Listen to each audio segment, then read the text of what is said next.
इस घोर कलयुग में यहां चहु और झूठ का बोलबाला है। काल नए नए रूप बना बना के कूदता रहता है। मन माया द्वारा, काम वासना, क्रोध, लोभ, मोह, अहंकार द्वारा जीवों को बुरी तरह से भरमाता रहता है। ऐसे घोर कलयुग में आत्मा का सच्चा साथी कोई है तो वो सतगुरु है। और सच्चा गुरु, पीर, फकीर जिस जीव को मिल जाए उसका ऋण चुकाना मुश्किल हो जाता है। मां बाप का ऋण उतारना भी मुश्किल है। ये हमारे धर्मों में लिखा है। क्यों? क्योंकि मां 9 महीने गर्भ में रखती है। उसके बाद जब तक चलने नहीं लगता हमेशा मां की जान बच्चे में रहती है। आज कलयुगी माता का तो पता नहीं, लेकिन आम ये बात है। बच्चा चलने लगता है फिर भी ध्यान रहता है गिर जाए ना, चोट ना लग जाए। थोड़ा भागने लगता है फिर भी ख्याल कुछ ना कुछ रहता है कि इस चीज के नीचे ना आ जाए। इसको अकल नहीं, समझ नहीं।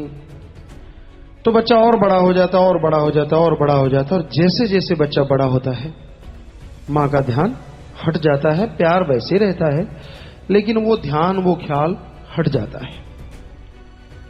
पर गुरु, पीर, फकीर तो एक बार जिससे अपना मुरीद बना लेते हैं, अल्लाह वाहिगुरु मालिक से जिसको नवाज देते हैं उसके नाम से, उनके लिए तो उनका बच्चा हमेशा अभी चलना ही सीख रहा होता है। क्या पता कब गिर जाए, क्या पता कब चोट लग जाए, क्या पता कहां गुनाह कर बैठे, क्या पता क्या गुल खिला दे इसका मन। तो वो हमेशा हर पल अपने बच्चे की संभाल करते हैं। तो मां और गुरु का तो जमीन आसमान का अंतर हो गया। तो जब मां का ऋण चुकाया नहीं जा सकता, गुरु का तो सवाल पैदा नहीं होता। हम तो अपने नजरिए से कहते हैं, किसी का क्या नजरिया है उसका कुछ हमें नहीं मालूम। लेकिन सतगुरु जो हमें ख्याल देते हैं कि सतगुरु के मुकाबले दुनिया में कोई भी ऐसी चीज नहीं जिसकी तुलना की जा सके। तो उस मालिक का जो सिर्फ यही बात खत्म नहीं होती, यहां भी यही ध्यान रखता है कि अभी चलना नहीं सीखा, क्या पता कब फिसल जाए, कब चोट खा ले, कब मन हावी हो जाए। और यही नहीं, अगले जहान में भी ख्याल रखता है कि ये औलाद है। यहां मां बाप सोच भी नहीं सकते, वहां सतगुरु आके खड़ा हो जाता है कि ये मेरी आत्मा है, मैंने मालिक के नाम से जोड़ा है। काल बाड़ बांका नहीं कर सकता। मां बाप तो वहां की कल्पना भी नहीं कर सकते। तो कैसे मुकाबला होगा? कई कहते नहीं सबसे बड़े तो मां बाप होते हैं। कैसे होते हैं? क्या वो आवागमन से आजादी दिला सकते हैं? क्या वो दरगाह में आगे जाके बराबर खड़े हो सकते हैं? तो ये ठीक है, दुनियावी रिश्तों में मां का रिश्ता, बाप का रिश्ता बड़ा है, ये सही है। उसके बाद ही बाकी रिश्ते बनते हैं, क्योंकि नींव ही मां बाप से बनती है बच्चे की। लेकिन गुरु का अगर तुलना हो तो कहने सुनने से परे है। तो संतों ने, महापुरुषों ने भी लिखा है, गोविंद और गुरु दोनों बाजार में खड़े हैं कि किसके पांव लगूं। तो भगवान ही कह देते हैं कि नहीं भाई, तू गुरु के चरनी लगा। अगर ये ना होता तू मुझे कब याद करता? इसने ही तुझे मेरा रास्ता बताया है, मेरे तक पहुंचाया है। तो ऐसा जज्बात अपने अंदर पैदा जिसके हो जाए, कोई गम, चिंता, टेंशन उसका बाढ़ बांका नहीं कर सकती। वो मालिक की रजा में रहता है, सदगुरु की रजा में रहता है।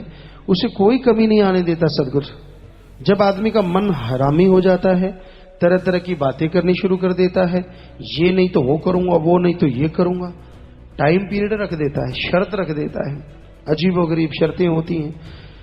तो ये मन की ना सुनो।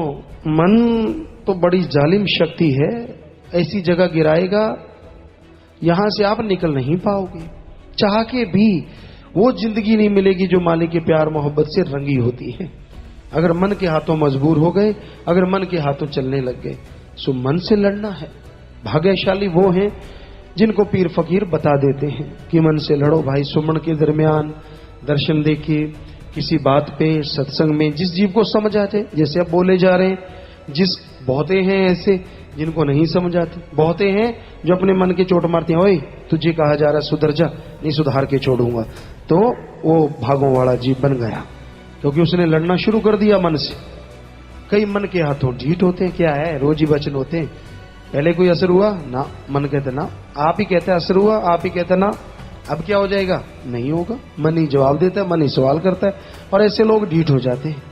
पर ऐसे ढीठों को भी हमारा कहना है, मन कोई भगवान नहीं है, आप भगवान के लड़ लगे हैं। उस मालिक की भक्ति का तरीका बताया है आपको, आप सुमन करो, भक्ति करो, हम आपको गारंटी देते हैं मन आपका पानी भरेगा। आप क्यों पानी भरते हो? इससे बड़ी बात तो क्या कह सकते हैं भाई, गारंटी दे सकते हैं। और स्टेज से कोई भी बात कहना कोई आम बात नहीं होती, वो सतगुरु कहलवाता है। पर बात है सुमन करने की, ना लोभ में पड़ो, ना लालच में, ना मोह ममता में। हम ये आपको गारंटी देते हैं, ये 7 ही चीजें हैं जो मालिक से दूर करवाती।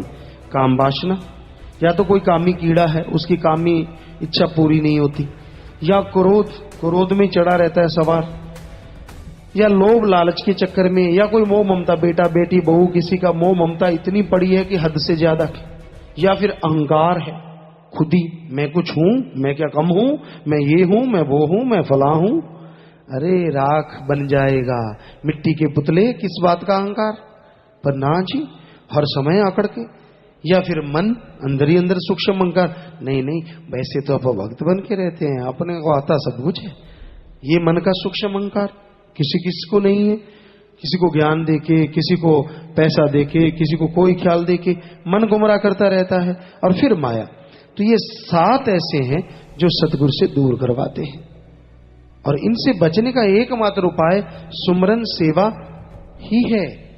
लोकलाज नहीं करनी चाहिए। लोकलाज कभी किसी का सवार नहीं सकती, बगाड़ती ही बिगाड़ती है। बुल्ले शाह बड़ी जात थे, से उनकी जो जात थी उस समय में बड़ी थी, तो उसको प्यार हुआ, इश्क हुआ अपने गुरु से, बुल्ले शाह। जो छोटी जात थे, उस समय जात पात को बहुत मानते थे, अराई थे। तो अब बुल्ले शाह को प्यार हो गया, लोग ताने मारने लगते, तू तो ये था, तू तो वो था, तू ऐसा नहीं था, वैसा नहीं था। तो वो नाचने लगता, किसी की परवाह नहीं करता, बल्कि उनको दिखा दिखा घुंघरू बांधता कि बांध रहा हूं। क्योंकि पंजाबी च कहावत है, मचदिया नु मच लेंगे। कई ट्रकों के पीछे लिखा होता है। हमने कहा कई मामलों में तो बात सही है। जो मालिक से प्यार करते हैं उनके लिए तो ये पूरा ही फिट बैठता है कि तूने दुनिया से क्या दाड़ लेनी, तेरा मालिक से काम, सतगुरु से प्यार है। कोई मचता है, सड़ता है, उबलता है, उबलने दे, दुआ करता रहे कि मालिक ठंडक बख्श, बाकी मालिक जाने, उसका काम जाने। तो बुल्ले शाह भी ऐसा ही करते थे। लोग उसे बड़े ताने मारते, तू तो ये है, तू तो फलाना है, तू तो ये है, वो बहुत छोटी जात का, तू तो बहुत बड़ी जात का है। बहुत बातें कसते, टोंट कसते, परवाह नहीं करता था, नाचता रहता था। और आज उसका नाम अमर हो गया। गुरु के नाम को नहीं बल्कि उसके नाम को ज्यादा पहचाना जाता है। और उसके नाम से पहले गुरु का नाम आता है कि वो गुरु के लिए नाचा, गुरु के लिए बुल्ला नाचा, गुरु के लिए, यानी गुरु का नाम तो बड़ा हो ही गया, लेकिन बुल्ला भी मालिक से जुड़ के, गुरु से जुड़ के कितना अमर हो गया। सो कहने का मतलब, जब आपका मन सुधर रहा है, मन से आप लड़ रहे हैं, तो किसी की सुनो ना, कौन क्या कहेगा। तू तो ये करता था, तू तो ऐसे था, तू तो वैसे था। अरे ना ना ना ना, जब जाग गई तभी सवेरा, मान जाओ और छोड़ दो लोकलाज, परवाह ना करो, कहने तो जो कहता है। अगर आपको कहता रहेगा, उसके ही भक्ति खत्म होगी, उसी की झोली में बट्टे पड़ेंगे और आप जल्दी मालिक के प्यार मोहब्बत के काबिल बनते चले जाएंगे। तो हमारी तो हाथ जोड़ के विनती है, मानो ना मानो मर्जी आपकी है।